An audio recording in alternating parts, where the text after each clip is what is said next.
weekend edition of KMNH, Kids Making the News Happen. Toby has your first story tonight, a little spooky history just in time for Halloween. We all know that Dracula is from Transylvania, or was he? Well, let's start by understanding that Dracula and vampires are a myth. I know it's hard to believe and I hate to disappoint anyone, but there is no truth to blood-sucking, fang-toothed vampires or even Draculas Castle.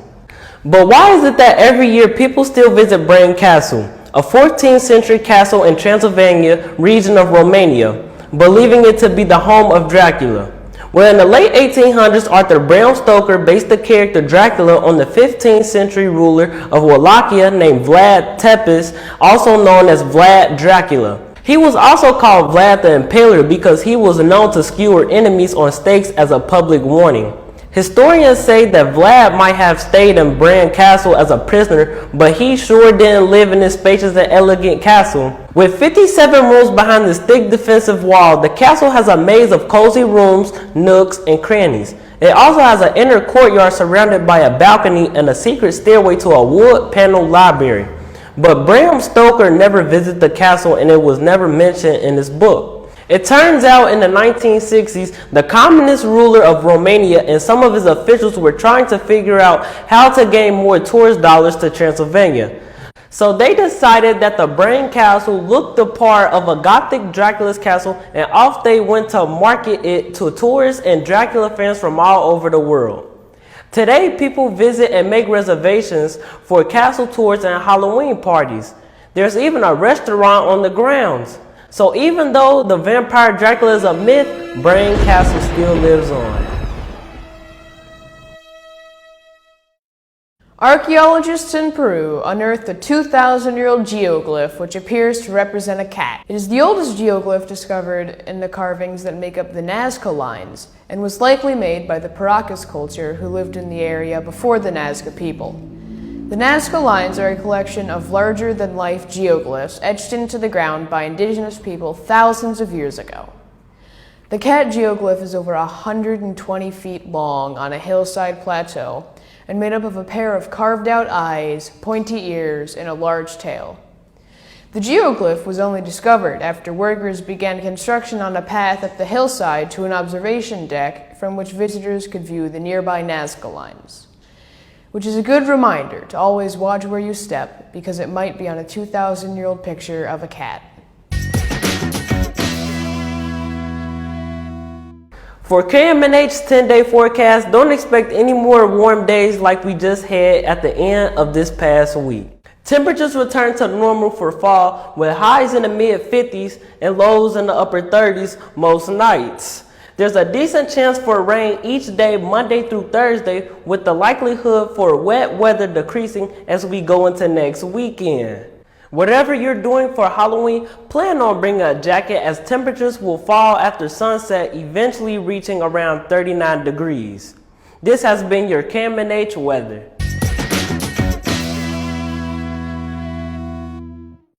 A Minnesota farmer recently harvested a 2,350-pound pumpkin, a 2020 record, and the largest ever harvested in North America. Travis Geinger of Minnesota harvested the pumpkin, which he named Tiger King, by the way, and brought it to the World Championship Pumpkin Weigh-Off in Half Moon Bay, California. The competition uses a pay-by-the-pound system where contestants receive $7 per pound. According to CNN, Geinger won $16,450 for this massive pumpkin, which could make almost 1,000 pumpkin pies.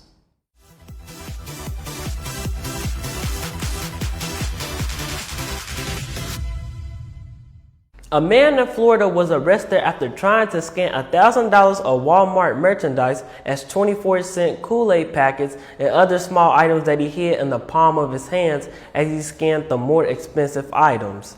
His total came to $24.44 when in fact all of the merchandise was actually worth $994.13. The items he stole were a $248 scooter, a $120 navigation system, and nearly $160 worth of batteries. The man, 37-year-old Brandon Young, is a convicted felony from North Naples, Ohio. This has been your Enough is Enough segment from KMNH.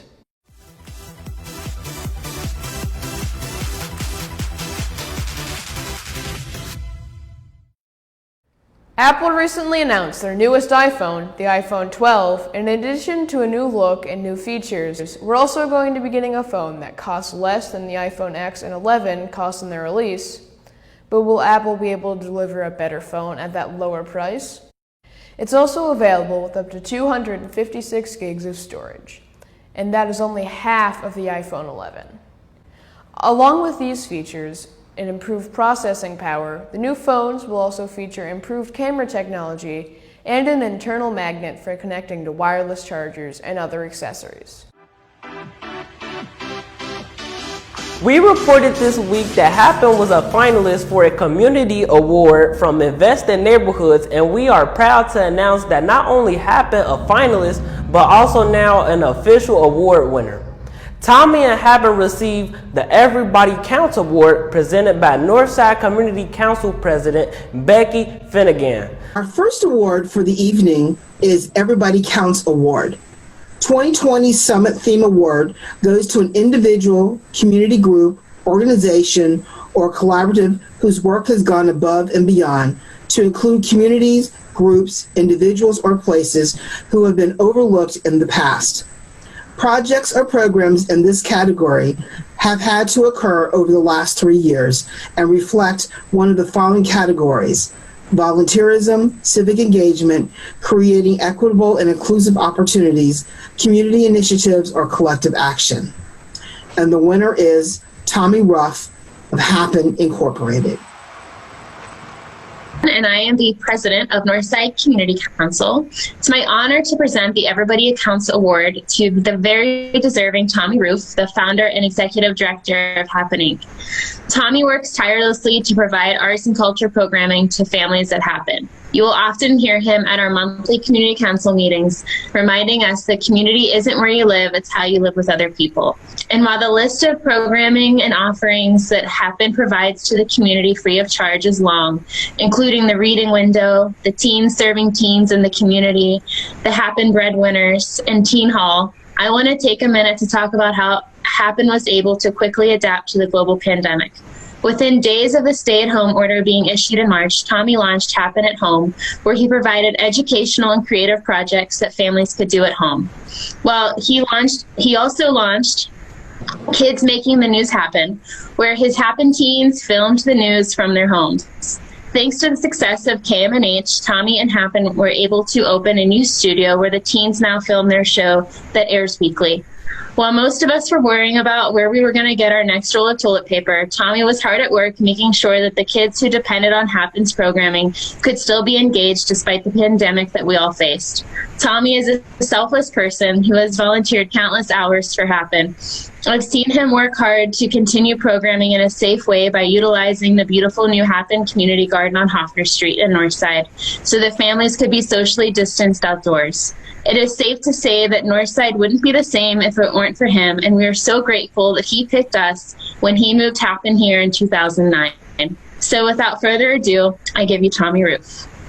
Thank you for those kind words, and thank you for leading us in our neighborhood here in Northside as the Community Council President. So I'm honored to have this award and to receive it, and thank you to Elizabeth and Daniel and everybody at Invest in Neighborhoods for continuing to put on this program even in this difficult times.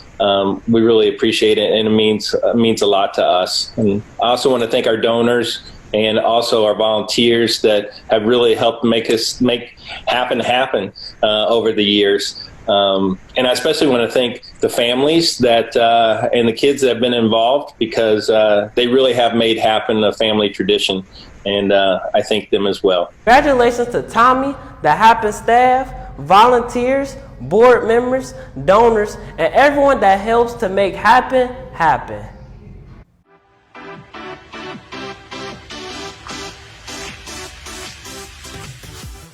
Thanks for watching this broadcast of KMNH, and remember to check back for our What's Happening and Community Spotlight segments during the week.